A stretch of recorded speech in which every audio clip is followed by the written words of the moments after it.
आकाशवाणी भोपाल से प्रस्तुत हैं प्रादेशिक समाचार।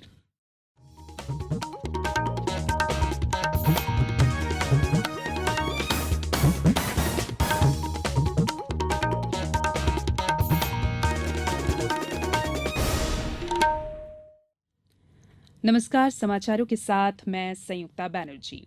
पहले मुख्य समाचार। श्री एम वेंकैया नायडू ने देश के 13वें उपराष्ट्रपति के रूप में शपथ ली। मुख्यमंत्री ने उन्हें कार्यभार संभालने पर बधाई दी। प्रदेश के 44 नगरीय निकाय के लिए मतदान शांतिपूर्ण ढंग से संपन्न। उच्च शिक्षा मंत्री ने बरकतुल्ला विश्वविद्यालय में कथित भ्रष्टाचार की उच्च स्तरीय जांच कराने के निर्देश दिए। और भारतीय सेना कल भोपाल के शौर्य स्मारक में सैन्य उपकरणों का प्रदर्शन करेगी। साथ ही सेना बैंड द्वारा प्रस्तुति दी जाएगी। अब समाचार विस्तार से। श्री एम वेंकैया नायडू को आज भारत के 13वें उपराष्ट्रपति के रूप में शपथ दिलाई गई।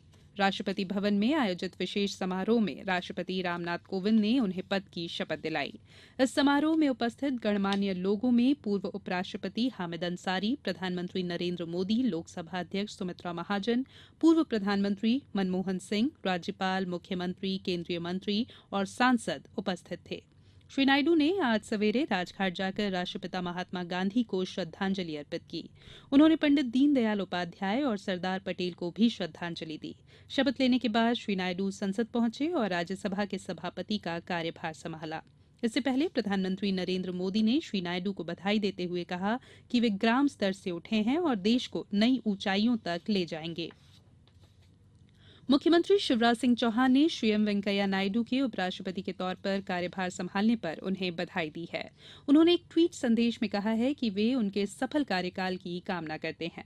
प्रदेश भाजपा अध्यक्ष नंद कुमार सिंह चौहान ने आशा जताई है कि श्री नायडू के लंबे संसदीय अनुभव और उनकी कुशाग्र बुद्धि से देश का लोकतंत्र परिपक्व होगा। प्रदेश में 44 शहरी निकायों के लिए आज शांतिपूर्ण ढंग से मतदान संपन्न हुए। शाम 5 बजे तक 63% मतदान होने की खबर है। 18 नगर परिषदों और 26 नगर पंचायतों के लिए चुनाव हुए। मतदान के लिए कुल 1159 केंद्र बनाए गए थे। हमारे शहडोल संवाददाता ने बताया है कि जिले के तीनों नगरीय निकायों में लगभग 76% मतदान हुआ। मुरैना में नगर पालिका कैलारस में शाम 5 बजे तक 65% मतदान होने की खबर है। मंडला की 2 नगर पालिका परिषद और 3 नगर परिषद के लिए 65% मतदान होने की खबर है। बैतूल जिले की 3 नगर निकायों में लगभग 79% मतदान हुआ। उमरिया जिले के पाली में 72% से अधिक और ग्वालियर के डबरा में 59% के करीब मतदान होने की खबर है। प्रदेश भाजपा अध्यक्ष नंद कुमार सिंह चौहान ने मतदान के शांतिपूर्ण ढंग से संपन्न होने पर मतदाताओं का आभार व्यक्त किया है। उधर कांग्रेस ने गाडरवारा नगर पालिका के अध्यक्ष पद के लिए खाली कुर्सी भरी कुर्सी के उपचुनाव के मतदान में धांधली होने का आरोप लगाया है। उसने इसकी शिकायत राज्य चुनाव आयोग से की है। उच्चतम न्यायालय ने अयोध्या के राम जन्मभूमि बाबरी मस्जिद भूमि विवाद मामले की अंतिम सुनवाई 5 दिसंबर तक के लिए आज स्थगित कर दी है। इलाहाबाद उच्च न्यायालय के फैसले के खिलाफ विभिन्न अपीलों की संयुक्त सुनवाई के दौरान विशेष पीठ ने कहा कि वो 5 दिसंबर से इस मामले में अंतिम सुनवाई करेगी। न्यायालय ने हालांकि सभी संबंधित पक्षकारों को आगाह किया है कि वो उस दौरान सुनवाई स्थगित करने का किसी भी पक्ष का अनुरोध नहीं मानेगा। उच्चतम न्यायालय ने विधवाओं के हालात पर 5 लोगों की समिति बनाई है, जिसमें सामाजिक कार्यकर्ताओं और वकीलों को शामिल किया गया है। न्यायालय ने कहा है कि 5 सदस्यीय समिति देश भर में विधवाओं के हालात सुधारने के लिए उठाए जाने वाले कदमों को लेकर सिफारिशें देंगी।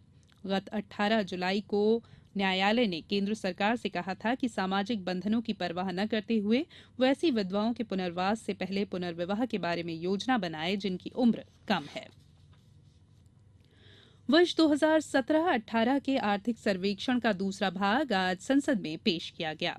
इसमें कहा गया कि रुपया मजबूत होने, कृषि ऋण माफ किए जाने और जीएसटी लागू होने से आई चुनौतियों के कारण 6.75 से 7.5% की पहले दर्शाई वृद्धि दर प्राप्त करना मुश्किल होगा। सर्वेक्षण से देश की अर्थव्यवस्था में बुनियादी सुधारों के बारे में सकारात्मक भावना जगी है। संसदीय कार्य मंत्री अनंत कुमार ने संसद के मानसून सत्र को आज सार्थक करार देते हुए विपक्ष के सहयोग को तो स्वीकार किया, लेकिन अन्य पिछड़ा वर्ग आयोग को संवैधानिक दर्जा देने में अड़ंगा लगाने के लिए कांग्रेस की आलोचना की। संसद के मानसून सत्र के अनिश्चितकाल के लिए स्थगित होने के बाद श्री कुमार ने एक संवाददाता सम्मेलन में कहा कि संसद के दोनों सदनों लोकसभा और राज्यसभा में मानसून सत्र सार्थक रहा है।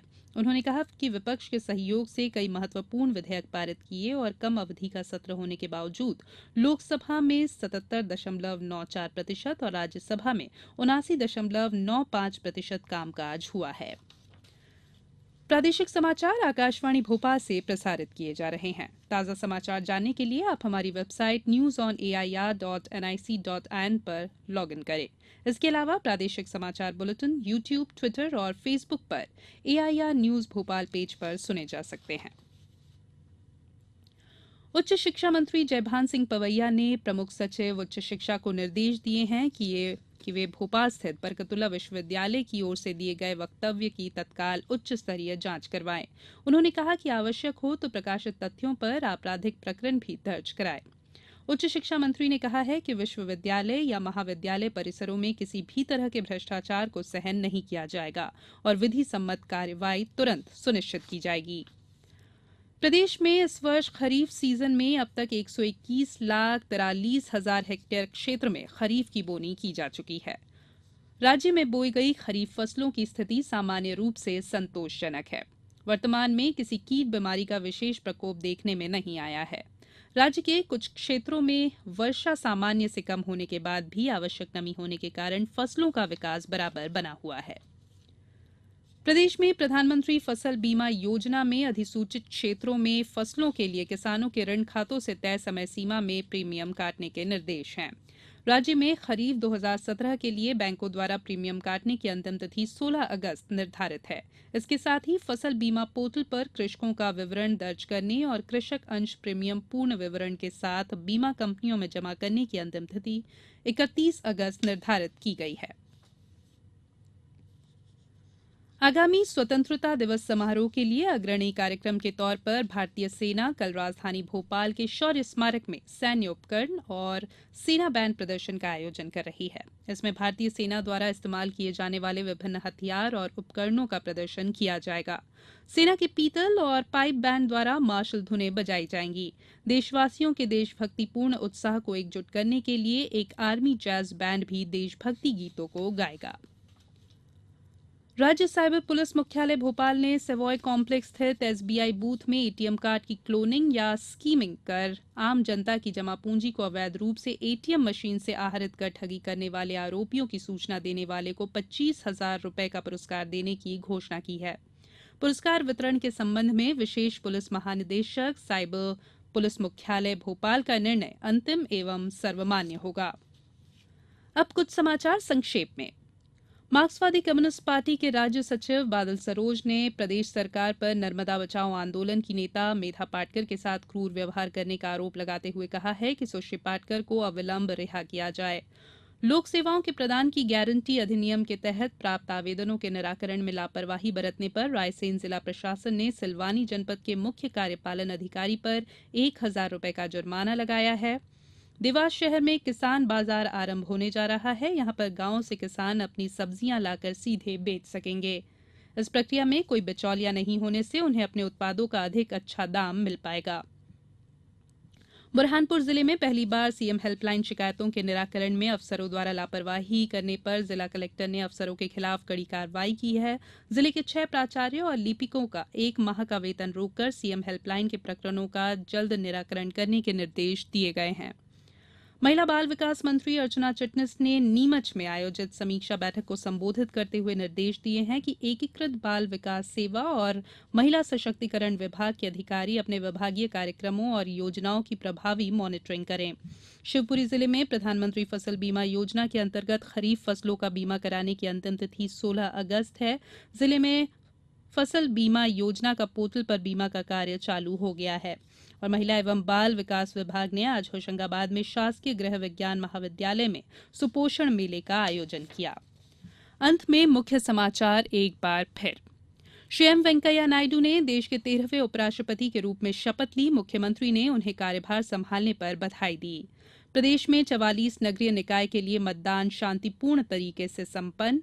उच्च शिक्षा मंत्री ने बरकतुल्ला विश्वविद्यालय में कथित भ्रष्टाचार की उच्च स्तरीय जांच कराने के निर्देश दिए और भारतीय सेना कल भोपाल के शौर्य स्मारक में सैन्य उपकरणों का प्रदर्शन करेगी। साथ ही सेना बैंड द्वारा प्रस्तुति भी दी जाएगी।